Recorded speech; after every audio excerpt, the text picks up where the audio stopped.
Hi friends, this is a continuation of the video I did last time talking about communication, and today we're going to be talking about communication with rocks. Alright, for some of you that's going to be sure, absolutely possible. For others you're going to be thinking, Kenton, what have you been smoking now? In either case, I think you'll find this interesting.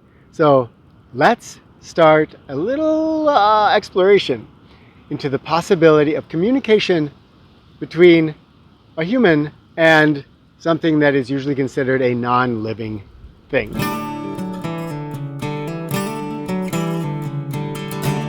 As I mentioned earlier, a big part of this is broadening our sense of what communication means.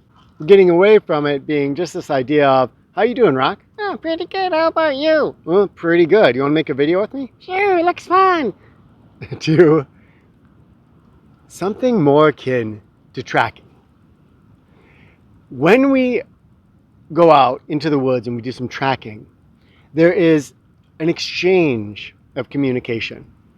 Now, sometimes people think it's just a one-way exchange. We're looking at the exterior and then we are absorbing the information, interpreting the information that we're getting from outside of us. So the tracks are talking to us, but we're not talking to the tracks. But of course, there is not only the fact that if you're out by yourself or with a couple people, you can be affecting the environment in such a way that's going to change your interpretation of the tracks. And I'm talking about stepping on a track or just changing the wind direction a little bit by where you're standing and scattering leaves in a different way. But just as importantly, though more subtle, our mindset, our judgments, our ideas are going to change that interpretation. So it's not just raw data coming in. It is raw data, and then there's our ideas, our thoughts that we're projecting out onto the world. And so there's a two-way sort of thing going on there. And that's what I mean by communication. And to me, this makes the world simply more exciting. And it asks us to bring in a part of our mind or personality that's often kind of dissed, especially in adults. We'll get there. But this guy. Now, when you see this rock, for different people, different things might come through their mind. You might just say, yeah, a rock. Others might look at this and they might know something about the minerals here and be able to say something about its origins. For me, something powerful happened when someone pointed out that when a rock is smooth like this, that it's taken a big journey. This is a rock that's been in water and it's been tumbled down a stream or on a lakeside or an ocean side.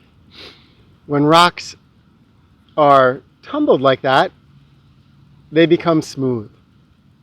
And so when you see a smooth rock out in nature, now you don't just think, oh, there's a rock. This rock is probably a traveler, and probably a traveler from far away. Especially around me, there's no immediate lakes or oceans. It was quite some time ago before we would have found oceans here, but probably this was a glacial traveler that came from far north and spent years, decades, centuries, millennia in a stream, getting tumbled and then carried all the way down here so that I could find it in southern Wisconsin. Now, this guy has a story. It is speaking that story in scratches and smoothness and polish. It's a language. It's a language that I have trouble understanding. To tell you what river this came from or what area of Canada it traveled from, or perhaps it was brought here by some other means and fell out of somebody's pocket and has other stories to tell. That might be too difficult for me to read just in the polish and the scratches. or the type of mineral that this is. But there's something called imagination. And this is what I was referring to before. In kids, we celebrate imagination. And we ask kids to draw and to just be imaginative. Often as adults, we lose it. Now, some adults retain it.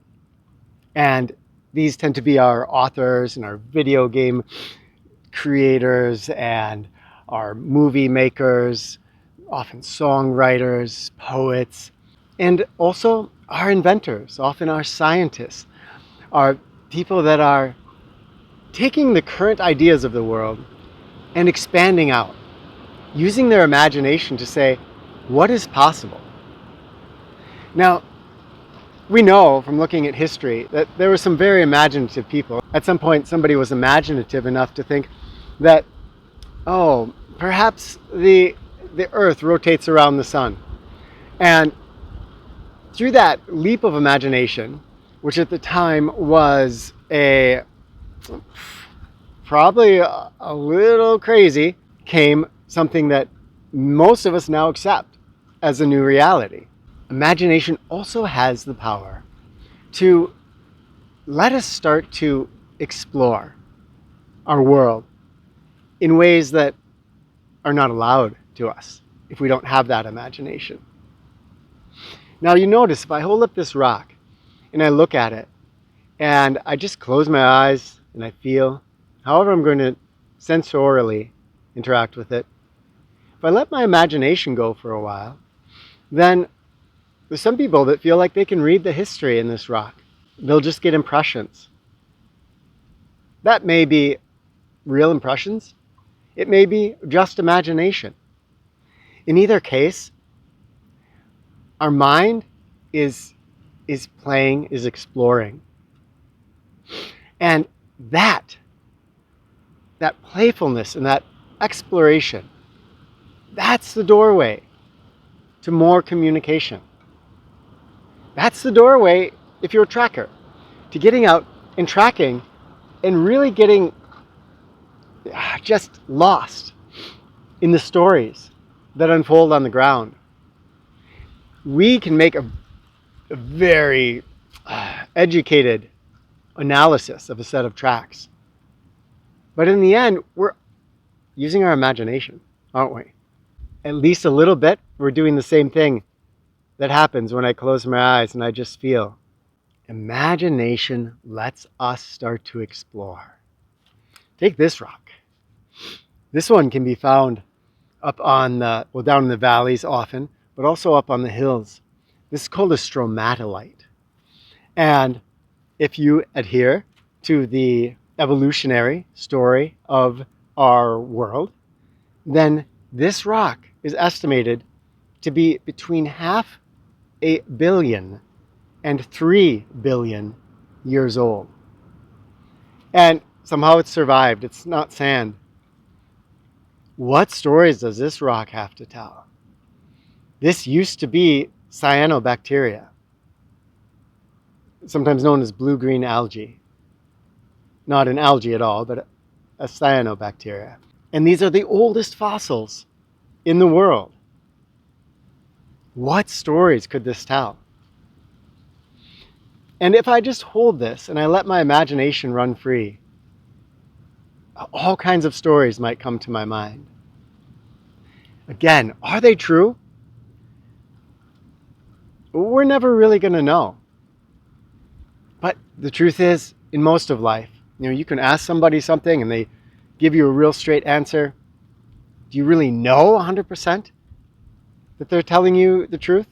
And if it's someone very trusted, yes, probably, but at least 99.999. But do you really know very often? Or do we just assume and we attach a reality onto the things we imagine? Using imagination is powerful, but we have to remember not to attach a reality to it. To let it stoke our wonder, fuel our curiosity, so that we become explorers and question askers. That is called listening. Listening is the key to communication, to deeper communication. As we start to explore the idea that maybe we can communicate with a rock or a plant, certainly with a horse or a dog, and maybe much better with other humans than we currently are, and even better with ourselves. This listening power is going to be the key that unlocks all of the doors. So next time you're out for a walk and you see a stone that has a little polish on it, pick it up and wonder. Wonder about its story, its journey, how it got there. Recognize that now you're part of its story.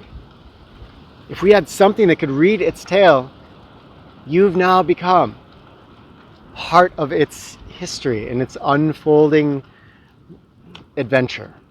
In a way, then, you're talking to this stone. And science would tell us that in holding this, I'm affecting it very, very slightly. And it's affecting me. If nothing else, it requires a little bit of muscle that's going to build by just holding this up.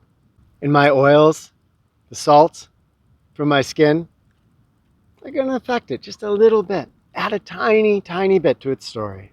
Beyond that, that's the realm of imagination and exploration. Now, what I would like you to do in the comments, if you would, is to share your thoughts about this. But tell me, and let's allow this to be a forum where we don't just discredit each other. Tell me if you think it's possible to communicate more deeply with a horse, with a dog, with a plant, with a rock.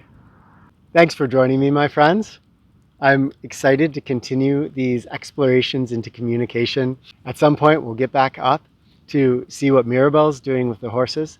But I'm going to keep us out here in the woods, too, to talk about some other creatures that we might encounter.